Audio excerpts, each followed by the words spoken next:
Hello बच्चों, welcome to YouTube channel of 40 plus academy. This is Vivek Pandey back again with at another lecture of strength of material. Guys, as you know, we have already started with our subject strength of material few weeks ago, and with in that we have already completed with two different chapter. The first chapter is simple stress and strain, and the second chapter that we have already completed is elastic constant. कुछ बच आप अगर text book में देखोगे, कुछ text book में दोनों chapter एक ही है. जैसे मैकेनिकल इंजीनियरिंग के टेक्स्ट बुक में आप देखोगे, मैकेनिकल डिप्लोमा की टेक्स्ट बुक में देखोगे, तब आप वहाँ पे पाओगे कि दोनों चैप्टर एक ही है. तो किसी किसी टेक्स्ट बुक में अलग अलग दिया है, किसी टेक्स्ट बुक में एक ही चैप्टर है. लेकिन आज का जो लेक्चर है बच्चों, स्टार्ट करते हैं. जैसा कि आप जानते हो, 40 प्लस अकेडमी डिग्री के लेक्चर्स, डिप्लोमा के लेक्चर, एसएससी जेईई और गेट के लेक्चर्स प्रोवाइड करता है. और अगर आप डिप्लोमा या डिग्री स्टूडेंट हो और आप पढ़ना चाहते हो काफ़ी ईजिली, तो हमारे चैनल को सब्सक्राइब कर लो बच्चों, ताकि आपको कोई प्रॉब्लम ना हो. तो आज का लेक्चर किसके ऊपर बेस्ड होने वाला है, ज़रा देखेंगे हम लोग. आज हम लोग कॉलम्स डिस्कस करेंगे. ये मैं आपको बता देता हूँ, आपके टेक्स्ट बुक में डिप्लोमा, MSBT डिप्लोमा की टेक्स्ट बुक में बच्चों अगर आप ये देखोगे, तो आपको ये वाला जो चैप्टर है कॉलम्स, ये आपका चैप्टर नंबर 6 है. लेकिन मैं इसको चैप्टर नंबर 3 करके पढ़ा रहा हूँ, पहले ही इसको पढ़ा रहा हूँ. इसका सबसे बड़ा रीज़न ये है कि इस चैप्टर का वेटेज 8 to 12 मार्क्स है. मतलब कहीं ना कहीं आप देखोगे इससे 12 मार्क्स के क्वेश्चन पक्का आएंगे. चांसेस 90 to 100% चांसेस के बीच में है कि 8 से 12 मार्क का क्वेश्चन आएगा. आज के लेक्चर में हम डिस्कस करेंगे थियरी. इस कॉलम्स चैप्टर के क्वेश्चंस को सॉल्व करने के लिए जो थियरी, जो फॉर्मूला हमें पता होना चाहिए, उनके बारे में हम डिस्कशन करेंगे. और काफ़ी अच्छे से ये डिस्कशन हमारा होना चाहिए बच्चों. तो स्टार्ट करते हैं बिना टाइम वेस्ट किए अपना आज का लेक्चर, जो हमारा चैप्टर कॉलम्स में बेस्ड है. सबसे पहले हम लोग देखते हैं कि कॉलम्स चैप्टर में हमारा थियरी क्या है और क्या हमको डिस्कस करना है बच्चों. ठीक है, तो पहला हम लोग स्टार्ट करते हैं, what actually a column is. मैं बताता हूँ. देखो, जो हॉरिजॉन्टल मेंबर होता है, अगर आपके पास कोई हॉरिजॉन्टल मेंबर है बच्चों, तो हॉरिजॉन्टल मेंबर को हम लोग कहते हैं, एक minute, when there is horizontal member, ये हॉरिजॉन्टल मेंबर को हम लोग कहते हैं बीम. ये हमारा बीम होता है बच्चों. सिविल इंजीनियरिंग के बच्चों ज़रा ध्यान देना. और ये जो वर्टिकल मेंबर होता है जिसके ऊपर बीम होता है, ये बच्चों कॉलम होता है.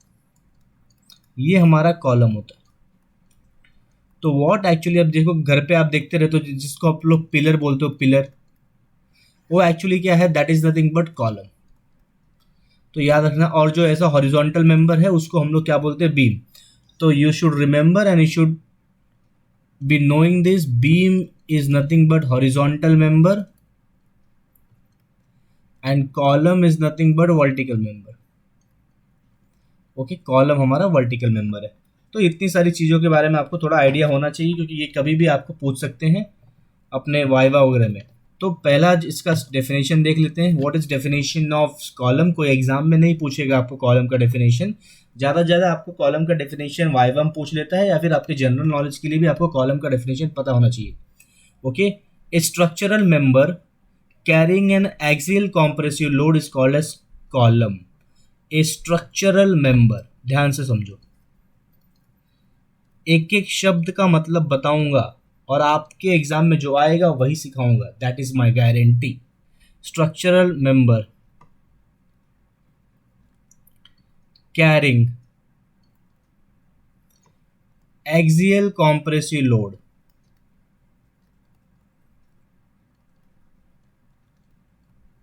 लोड इज कॉल्ड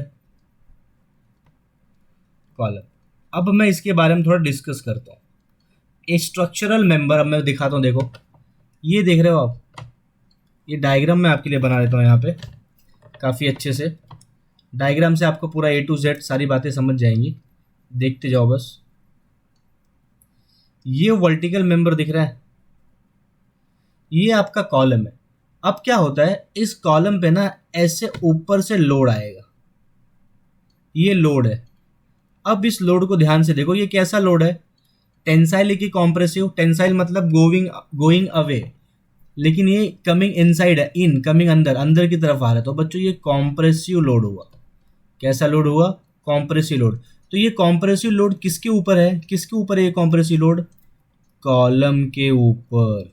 तो याद रखना, structural member carrying axial compressive load is called as column. ऐसा मेंबर जिसके ऊपर कॉम्प्रेसिव लोड आए तो कॉलम हो गया। सिंपल सी बात।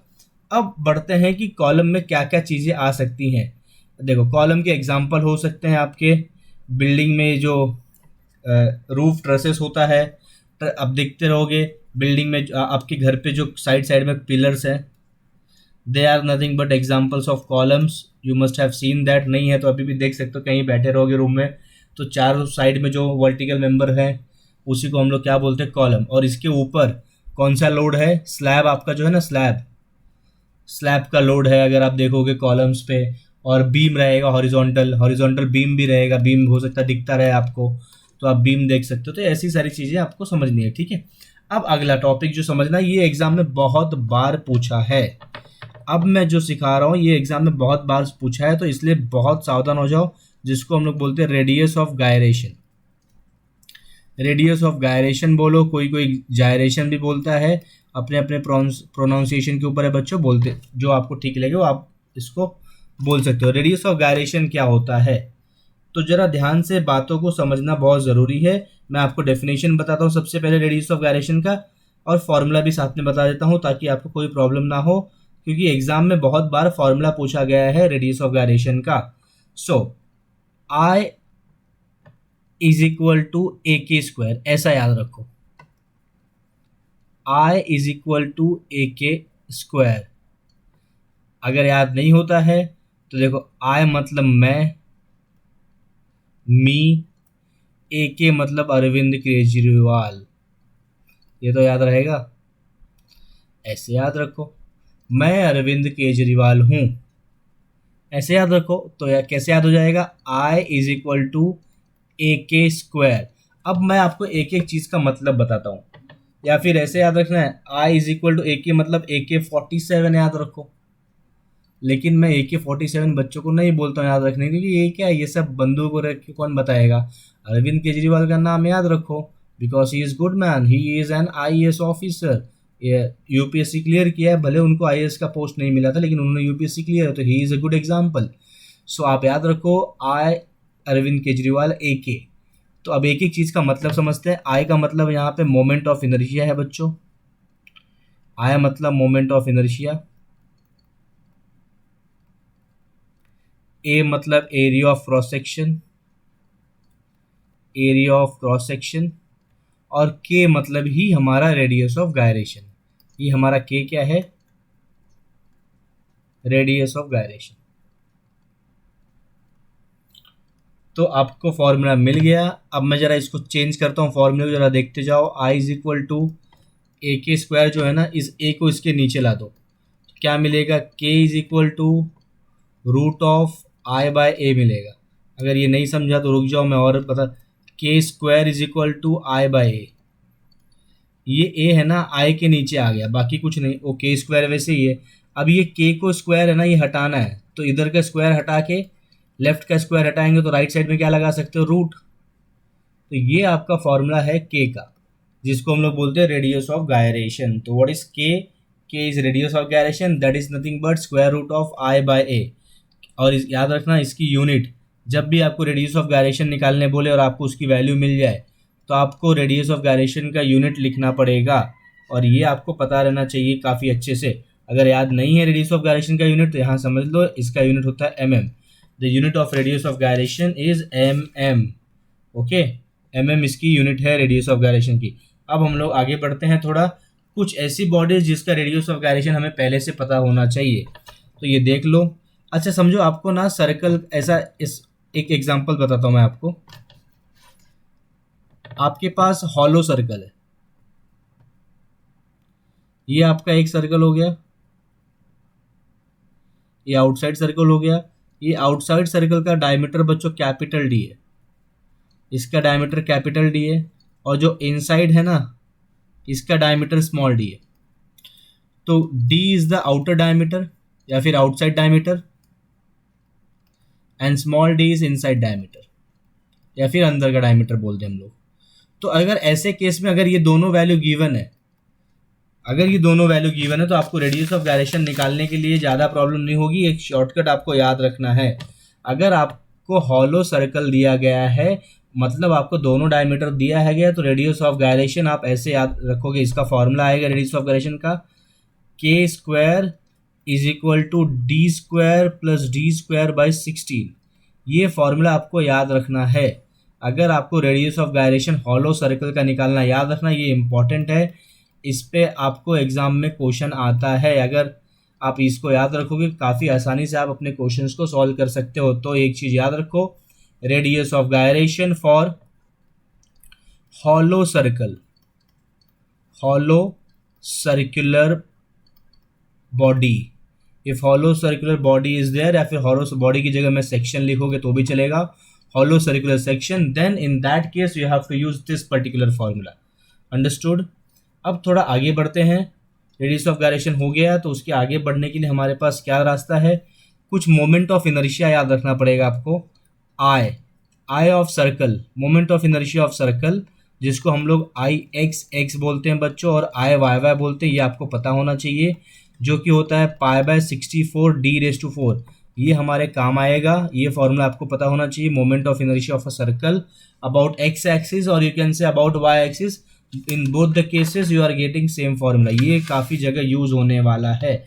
और एक दूसरा formula I X X for rectangle and similarly I X X I Y Y for rectangle, I Y Y for rectangle. ये अगर आपको याद रहेगा तो ये हम लोग के सॉम में बहुत जगह यूज होगा, इसलिए बता देता हूँ। ये आएगा BD³/12 और ये बच्चों आएगा DB³/12। तो ये फॉर्मूले आपको याद होने चाहिए। ये किसके फॉर्मूले हैं, मोमेंट ऑफ इनर्शिया। किसका, पहला वाला सर्कल का है, दूसरा वाला बच्चों जो फॉर्मूला है ये पहला वाला सर्कल का है, दूसरा वाला रेक्टेंगल का है। इसमें दो आता है, ठीक है। सर्कल सिमेट्रिकल है इसलिए दोनों का आंसर सेम है, रेक्टेंगल सिमेट्रिकल नहीं होता इसलिए आई एक्सेस आई वाई वाई अलग होता है। अब मैं और कुछ बता देता हूँ, एरिया बता देता हूँ। Area of circle, area of circle सबको पता होगा, जो कि होता है π/4 d²। ये आपको याद रखना है, आपने स्कूल में पढ़ा था एरिया ऑफ सर्कल πr²। ये मत याद रखो क्योंकि आपको हर क्वेश्चन में डायमीटर दिया होगा, इसलिए ये फॉर्मूला याद रखना है।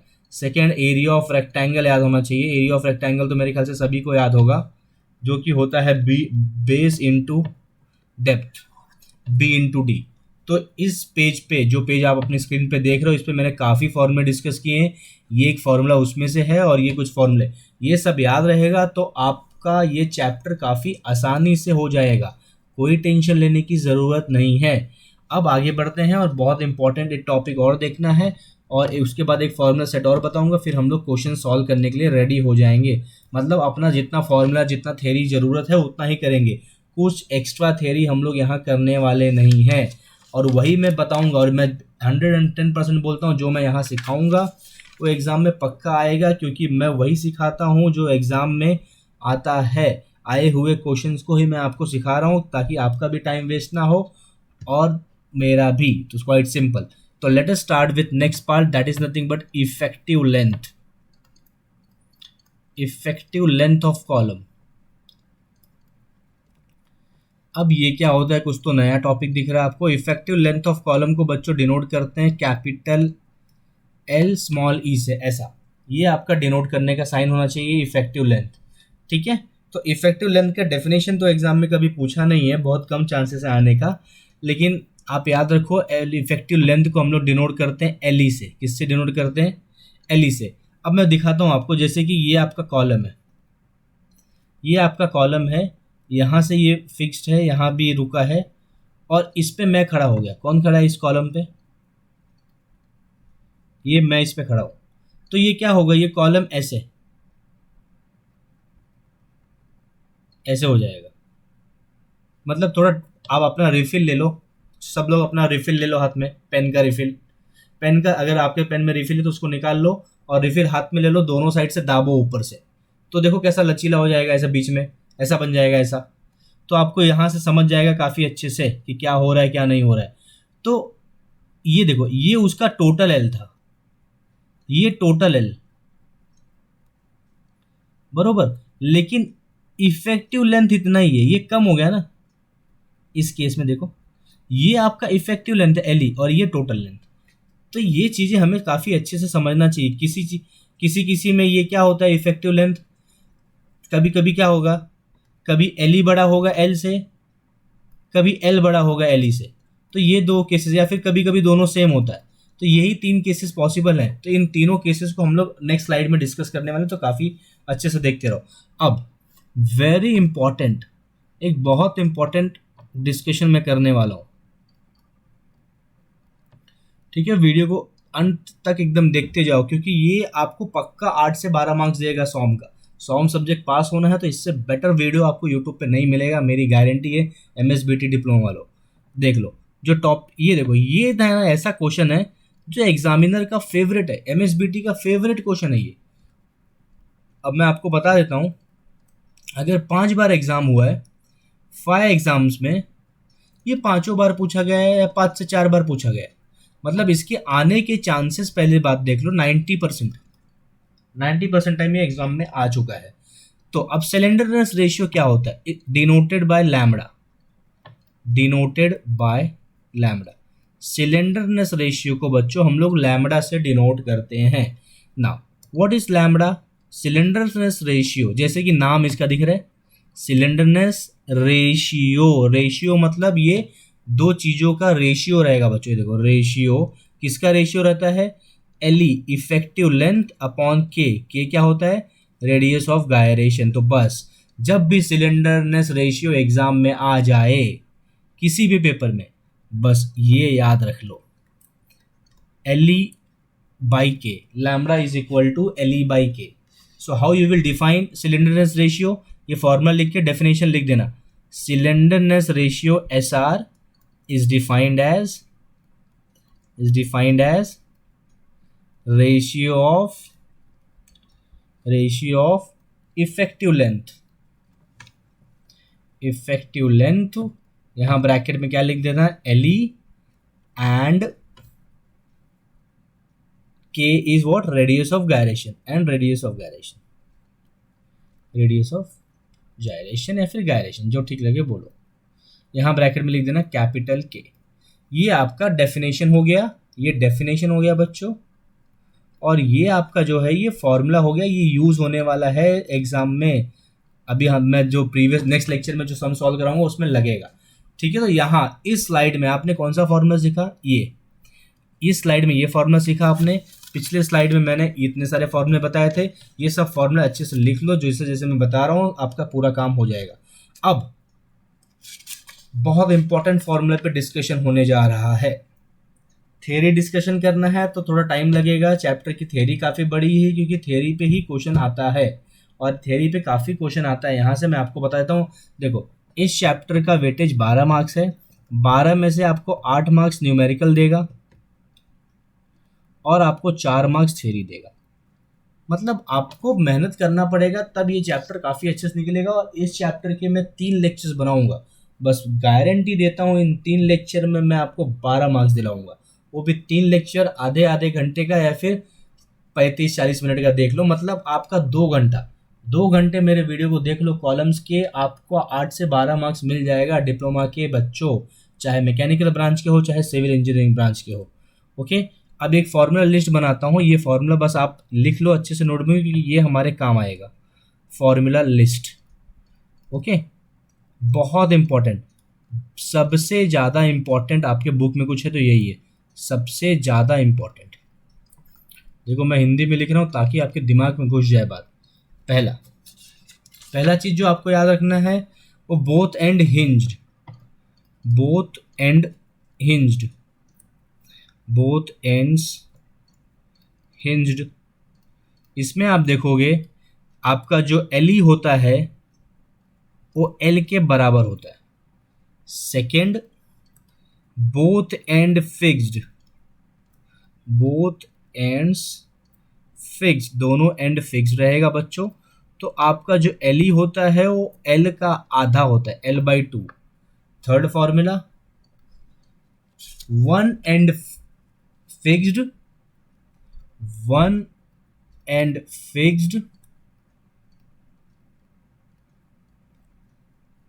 एंड अदर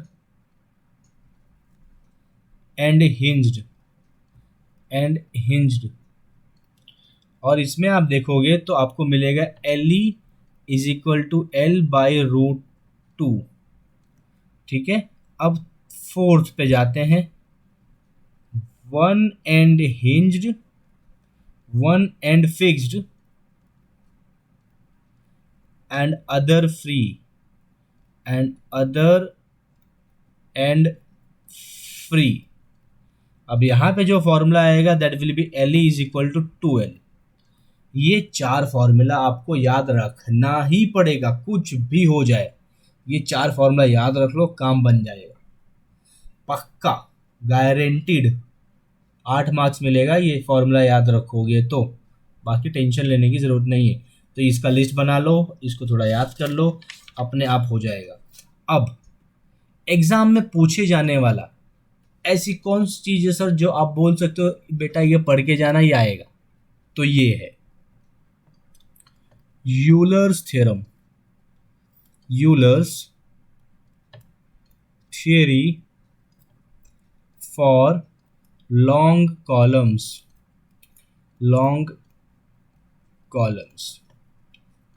ठीक है, सबसे पहला हम लोग यहाँ जो पढ़ेंगे एजम्पशंस पढ़ेंगे, और फिर मैं आपको इसका फॉर्मूला पढ़ाऊंगा, और हम ये पढ़ने के बाद आज के इस लेक्चर को एंड करेंगे। मतलब ये इतना इम्पॉर्टेंट है कि अगर 10 बार आप पेपर देने जाओगे, सुन लो कान खोल के बच्चों, 10 बार आप पेपर देने जाओगे तो 10 बार आएगा। आपको क्वेश्चन पेपर में यूलर्स का नाम मिलना ही है, ये गारंटीड है, समझा। यूलर्स का नाम बच्चों आपको क्वेश्चन पेपर में मिलेगा, क्योंकि ये हर पेपर में आता है, या तो न्यूमेरिकल आएगा या तो थ्योरी आएगा। लेकिन आप जानते हो थ्योरी आएगा तो ये पढ़ो, लेकिन न्यूमेरिकल आएगा तो थ्योरी तो पढ़ना ही पड़ता है। सिंपल सी बात, एजम्पशंस देखते हैं, और सबसे ज़्यादा बार अगर कुछ पूछा गया तो ये एजम्पशन से पूछा गया है। ठीक है, तो पहला एजम्पशन मतलब इस थ्योरी को पढ़ते टाइम हमको एज्यूम करके चलेंगे। पहला चीज, मटेरियल ऑफ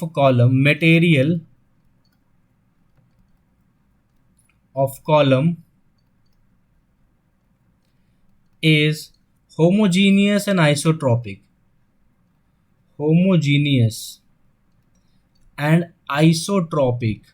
पहले मैं आइसोट्रॉपिक का मतलब बता देता हूँ, बाकी टेंशन नहीं। आइसोट्रॉपिक मतलब made up of same material.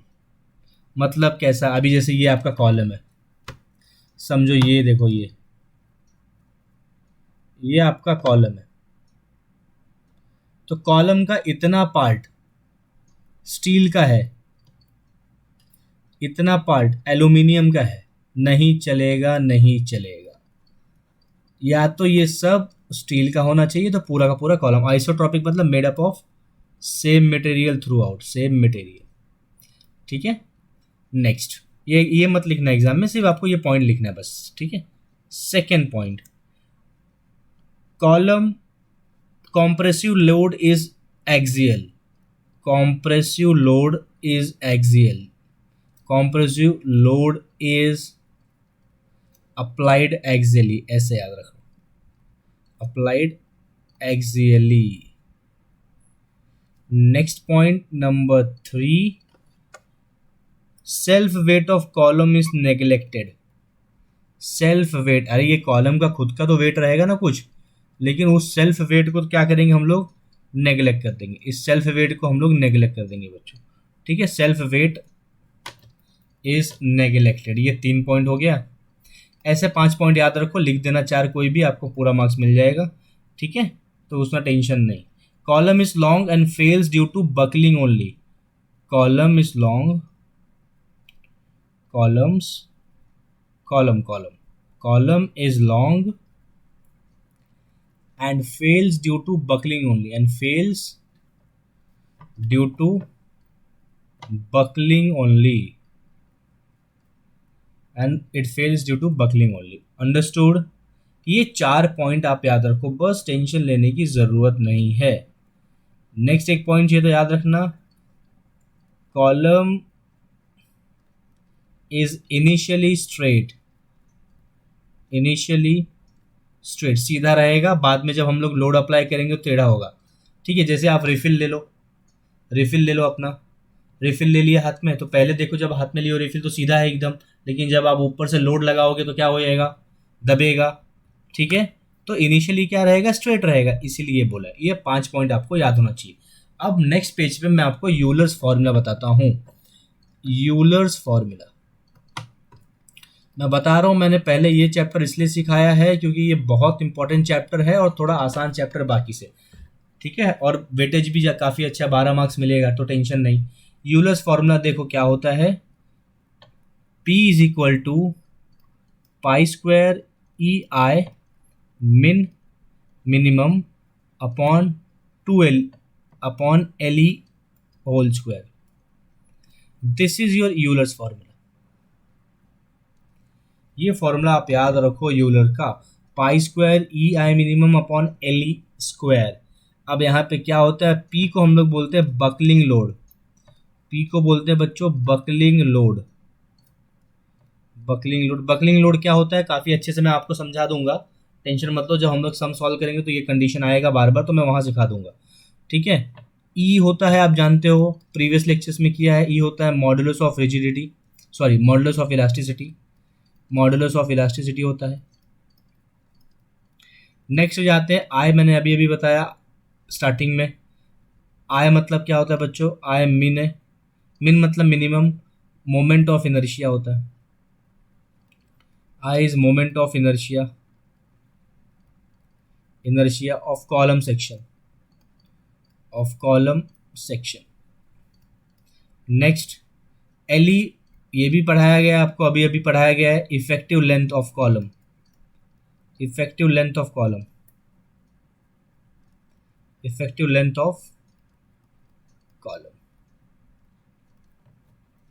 ये आपका यूलर्स फॉर्मूला है। अब मैं आपको बताता हूँ, बहुत बार एग्जाम में वो लोग ने बोला है right Euler's formula and explain meaning of each term, right the meaning of each term. कितने टर्म है इसमें, 4, PEILE। P मतलब बकलिंग लोड एट फेलियर, लिख देना। E मतलब मॉडुलस ऑफ इलास्टिसिटी जानते हो, I मतलब मोमेंट ऑफ इनर्शिया होता है, LE मतलब इफेक्टिव लेंथ। ये 4 चीज़ों के बारे में बता देना, तो काफ़ी अच्छे से चीज़ें समझ जाएंगी। तो बच्चों ये थ्योरी ऑलमोस्ट खत्म हो चुका है, एक पार्ट और बाकी है रंकाइंस फार्मूला, जो मैं आपको सिखा दूंगा। लेकिन मैंने जितने भी फार्मूले यहाँ पे कराए हैं, ये सब फार्मूले नोटबुक पे अच्छे से लिख लो, इनको याद कर लो, ताकि नेक्स्ट लेक्चर में जब मैं सम सॉल्व कर लूँ यूलर्स फॉर्मूले पे तो आपको कोई प्रॉब्लम ना हो। तो अगर वीडियो पसंद आया बच्चों तो प्लीज़ इसको लाइक कर दे, वीडियो को शेयर करें अपने डिप्लोमा के दोस्तों को, डिग्री के दोस्तों को, और सबसे इम्पोर्टेंट चैनल को सब्सक्राइब कर लें। Thank you so much guys. We will meet once again in the next lecture, and there we will solve numerical based on Euler's theory for long column. Thank you so much.